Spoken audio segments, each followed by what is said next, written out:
저자 허클베리 핀. 배경 미시시피 강유역. 시대적 배경 1830년에서 1840년. 이 이야기에서 교훈을 찾으려는 자는 추방될 것이며 동기를 찾으려는 자는 고발당할 것이다. 그리고 줄거리를 찾으려는 자는 총사령에 처해질 것이다. 저자 명령에 따라 군수국장 지지에 의해 공표됨. 설명하자면 이 책에서는 여러 종류의 방언이 사용되었습니다. 예를 들면 미주리 흑인 방언, 극단적인 미국 남서부 오지 방언, 일반적인 파이크 카운티 방언, 그리고 이 파이크 카운티 방언의 4가지 변형된 형태.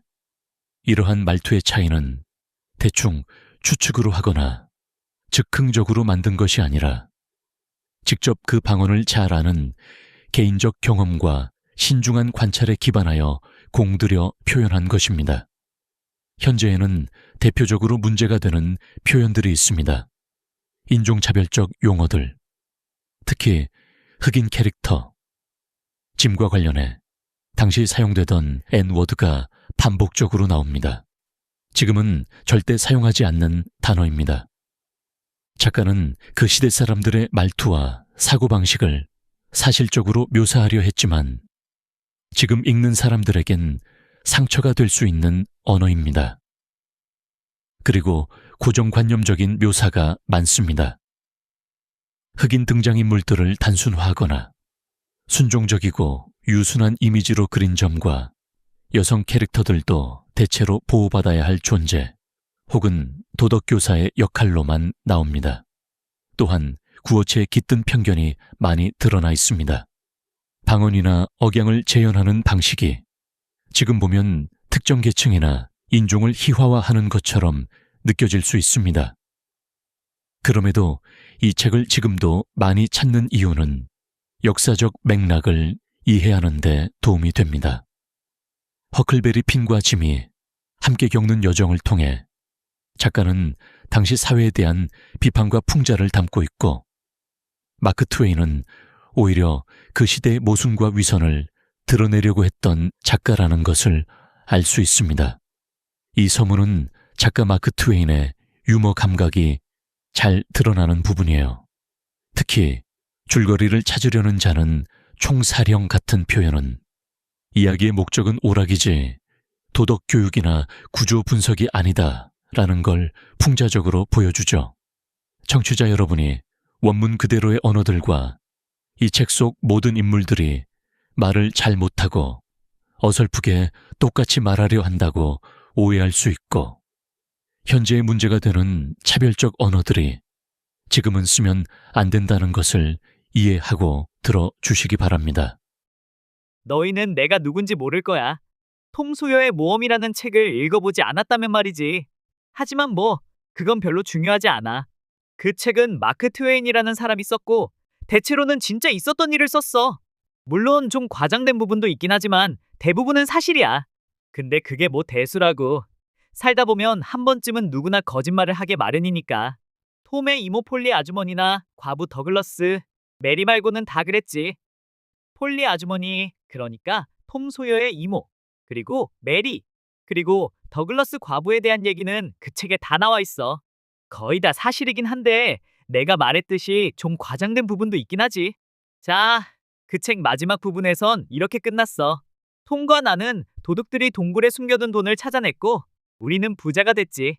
각자 $6,000씩. 그것도 전부 금으로. 돈을 쌓아놓으면 정말 장관이었어.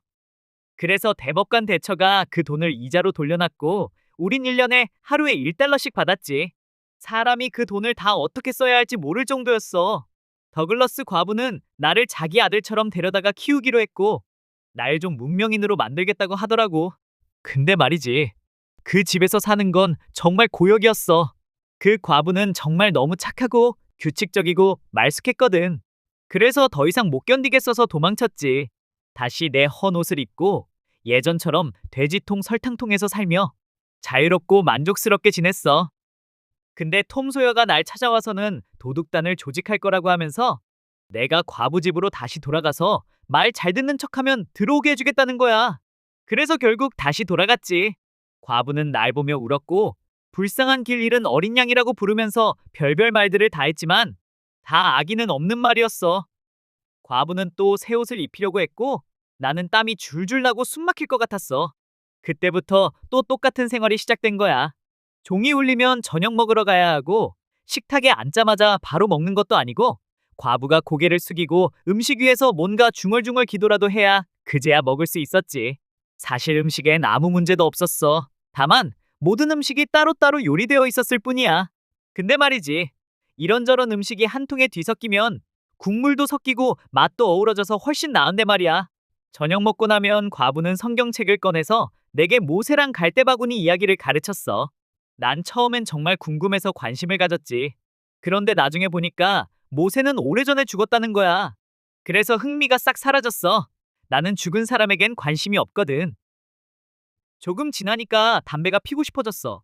그래서 과부한테 허락해달라고 했지. 그런데 과부는 안 된다고 했어. 담배 피우는 건 나쁜 버릇이고 깨끗하지도 않다면서 앞으로는 그러지 말라고 하더라고. 그게 바로 어떤 사람들의 전형적인 태도야. 자기는 그게 뭔지도 모르면서 그냥 반대부터 하고 본다니까. 봐봐! 자기랑 아무 상관도 없는 모세 얘기는 그렇게 열심히 하면서 내가 하는 건 뭔가 좋은 면도 있을 수 있는데도 계속 뭐라고 하잖아. 게다가 말이지, 자기 자신은 코담배를 한다고. 물론 그건 자기가 하는 거니까 괜찮은 거겠지 뭐. 그 과부의 여동생 미스 왓슨이라는 사람도 있었는데 말랐고 안경을 쓴 늙은 노처녀였어. 이제 막 같이 살게 된 참이었는데 갑자기 철자책을 꺼내더니 나한테 공부를 시키기 시작했지. 1시간 정도 엄청 빡세게 시키다가 과부가 나서서 좀 그만하라고 했어. 나도 솔직히 조금만 더 하면 폭발할 뻔했거든. 그 다음 1시간은 진짜 지루했어. 몸이 근질근질하고 꼼지락꼼지락했지. 그러자 미스 왓슨이 이러는 거야. 허클베리, 거기 발 올리지 마. 허클베리, 그렇게 꾸부정하게 앉지 마. 똑바로 앉아. 하품하지 마. 그렇게 기지개 켜지 마. 좀 점잖게 굴 순 없니? 그러더니 지옥에 대한 이야기를 하기 시작했어. 그래서 내가 그럼 난 그 나쁜 데 가고 싶어요. 라고 말했지. 그럼 난 그 나쁜 데 가고 싶어요. 라고 말했지. 그랬더니 완전 화를 내더라고. 근데 나는 아기가 있었던 게 아니었어. 그냥 어딘가로 가고 싶었을 뿐이야. 그냥 뭔가 다른 게 필요했던 거지. 어디든 상관없었어. 미스 왓슨은 말했어. 그런 말 하는 건 아주 못된 짓이야. 난 세상이 다 줘도 그런 말은 안 해. 난 좋은 곳에 가기 위해 착하게 살 거야. 근데 말이지, 내가 보기엔 미스 왓슨이 가려는 좋은 곳에 가는 게 딱히 이득은 없어 보였거든. 그래서 그쪽으론 안 가려고 마음먹었지. 물론 그 생각을 입 밖으로 말하진 않았어. 괜히 말하면 또 한바탕 난리 날 테니까 아무 소용도 없고 말야. 이제 미스 왓슨이 한번 시작하니까 멈추질 않고 천국에 대해 계속 설명하기 시작했어. 그곳에 가면 사람은 하루 종일 하프를 들고 다니면서 노래만 한다는 거야. 끝없이 영원히. 그래서 나는 그 말 듣고 딱히 마음에 들지 않았어. 근데 겉으론 아무 말 안 했지.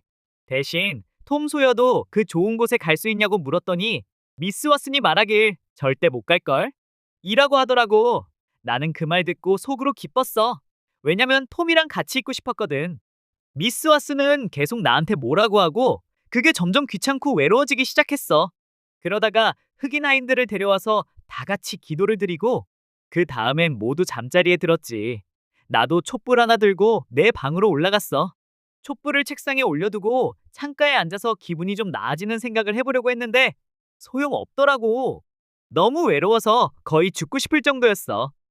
하늘엔 별이 반짝이고 숲에서는 나뭇잎들이 슬프게 바스락거리고 멀리서 올빼미가 후후 하면서 누가 죽었다고 알리는 소리 같았어. 또 어딘가에선 휘파람새랑 개도 울고 있었고 그건 마치 누가 곧 죽을 거라고 예고하는 것 같았어. 바람은 무슨 말을 하려는 것 같은데 그게 뭔지를 알 수가 없어서 오히려 더 오싹해졌어. 그리고 멀리 숲속에서 들리는 이상한 소리, 무슨 귀신이 무언가 전하려다가 말 못하고 매일 밤 떠돌면서 괴로워하는 듯한 소리도 들렸지. 너무 우울하고 무서워서 누가 옆에 좀 있었으면 싶었어. 그때 거미 한 마리가 어깨를 기어오르길래 탁 하고 쳐냈는데 그게 촛불에 떨어져서 바로 타 죽었어. 그 순간 나는 알았지.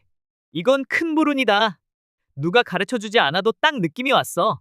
그래서 너무 무서워서 옷이 떨어질 정도로 몸을 떨어댔고 곧바로 일어나 제자리에서 3번 뱅글뱅글 돌고 매번 가슴에 십자가 표시를 그렸어. 그리고는 마녀 퇴치용으로 머리카락 한 가닥을 실로 묶었지. 하지만 솔직히 믿음이 별로 없었어. 말발굽을 주었을 땐 문 위에 못질해 놓으면 행운이 온다고 하는데 거미를 죽였을 때 행운을 되돌리는 방법은 들어본 적이 없거든. 다시 자리에 앉았는데 온몸이 덜덜 떨리고 있었어. 그래서 파이프를 꺼내 담배를 피우기로 했지. 집안이 죽은 듯이 조용했으니까 과부가 눈치챌 일도 없었어. 한참을 있다가 멀리 마을 시계탑에서 쿵! 쿵! 쿵! 12번 울리는 소리가 들리고 다시 정적이 찾아왔지. 그 어떤 때보다도 더 조용했어. 그러다 갑자기 숲속 어둠 속에서 나뭇가지가 부러지는 소리가 들렸어. 뭔가가 움직이는 거였지. 나는 가만히 앉아서 귀를 기울였어. 그랬더니 희미하게 야옹야옹 하는 소리가 들렸어. 나도 최대한 작게 야옹, 야옹 하고 대답했지.